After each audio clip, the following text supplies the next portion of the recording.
Fala galera, sejam todos bem-vindos a mais um vídeo com o resumo da lição da Escola Sabatina Jovem. Nesse trimestre o tema é liberdade e nessa semana o tema que nós estudamos na lição da Escola Sabatina Jovem foi a igreja perseguida. E a gente vai poder recapitular esse tema muito legal com a empolgação e o volume que merece, hein? Só vem!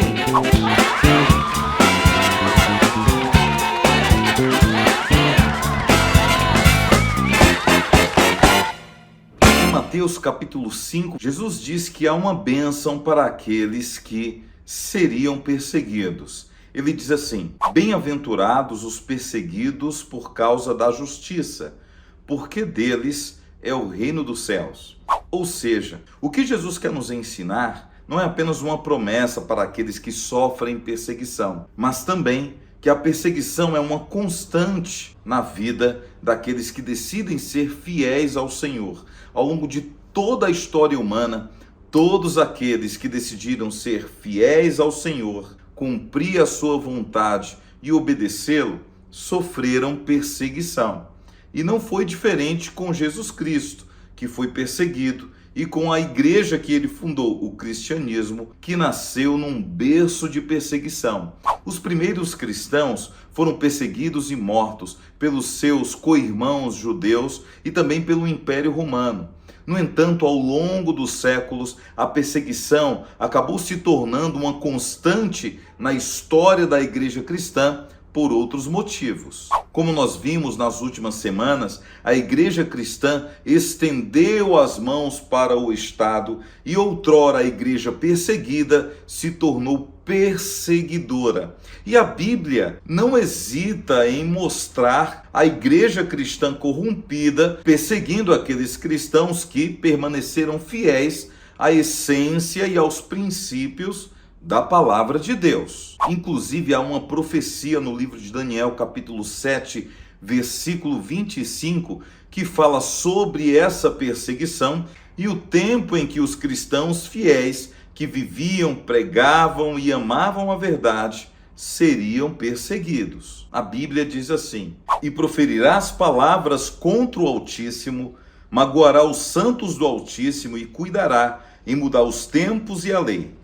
E os santos lhe serão entregues nas mãos por um tempo, 2 tempos e metade de um tempo. A gente precisa dividir esse versículo em 2 seções. A primeira é que Daniel recebeu a revelação de que um poder religioso proferiria palavras contra o Altíssimo, ou seja, falaria coisas que feririam o coração de Deus e atingiriam a integridade e o caráter do nosso Senhor. E além disso, esse poder religioso cuidaria de mudar os tempos e a lei de Deus. E de fato foi isso que aconteceu. Quando a igreja cristã se aliou ao Império Romano, ela teve que fazer muitas concessões. A igreja cristã começou a adorar imagens e mudou o dia de guarda do sábado para o domingo. É nesse momento que a igreja cristã corrompida, a igreja cristã apostatada, muda o dia de guarda do sábado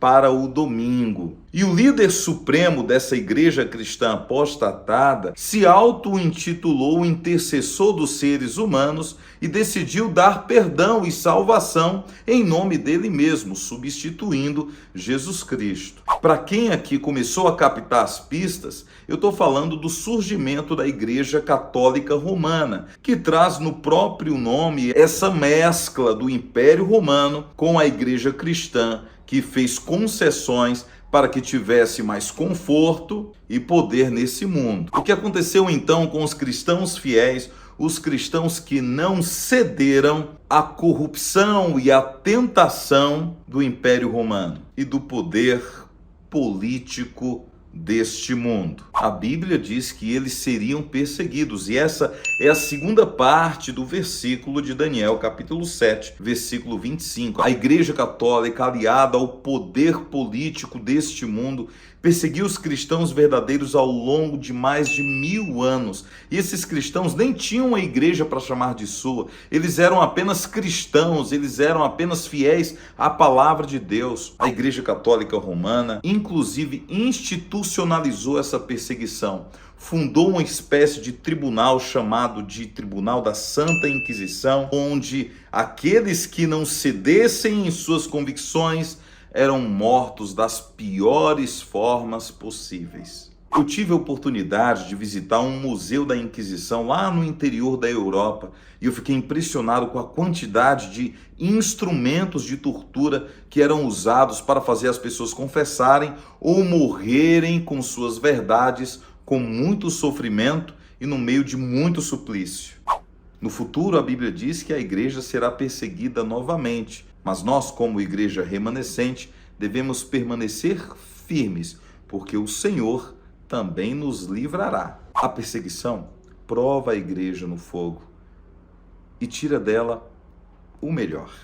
Nós devemos permanecer ao lado de Cristo, porque no momento certo Ele voltará e nos livrará. Que Deus abençoe você que faz parte da Igreja Remanescente. Não esqueça de estudar a lição e passar esse vídeo lá na sua classe de jovens para iniciar a discussão. Que Deus abençoe a todos e até a próxima. Valeu!